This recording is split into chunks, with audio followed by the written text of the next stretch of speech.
শীতের মধ্যে কিন্তু বেশ কয়েকবারই আমাদের বাসায় হাঁস রান্না করা হয়, বিশেষ করে আমার বাবার বাসায় গেলে। কিন্তু আজ আমি আমার শ্বশুরবাড়িতেই এই হাঁস রান্না করে নিয়েছি। এই ভিডিওটা কিন্তু কিছুদিন আগের, তো বেশ অনেক দিন হয়ে গিয়েছে এডিটিং করার কারণে আপনাদের সাথে শেয়ার করা হয়নি। তো এখানে যে হাঁসটি দেখতে পাচ্ছেন তার ভেতরেও অনেক পশম রয়েছে। আমি এই হাঁস পরিষ্কার করতে করতে অনেক টায়ার্ড হয়ে গিয়েছিলাম। তো আপনার বাবাকেও বলেছিলাম যে দেখুন তো একটু পরিষ্কার করা যায় কিনা, সেও ব্যর্থ হয়ে গিয়েছে। তো দুজনেই ব্যর্থ হওয়ার পর আমি ডিসাইড করেছি যে হাঁসের চামড়া আর রাখবো না, যেদিকে পশম রয়েছে তা কেটে কুটে ফেলে দেব।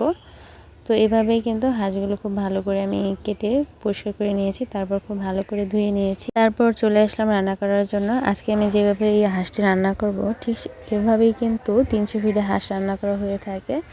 তার জন্য প্রথমে হাঁসটিকে আমি কড়াইতে দিয়ে এর মধ্যে আদা, রসুন, পেঁয়াজ কুচি, হলুদ, মরিচ, গরম মশলা, গুঁড়ো মশলা, জিরা এবং বাটা মশলা দিয়ে খুব ভালো করে মাখিয়ে নিচ্ছি। আর কোনটা কতটুকু দিয়েছি তার ফুল রেসিপি কিন্তু আমার ঘরোয়া রান্না বাই আফরোজা চ্যানেলে রয়েছে।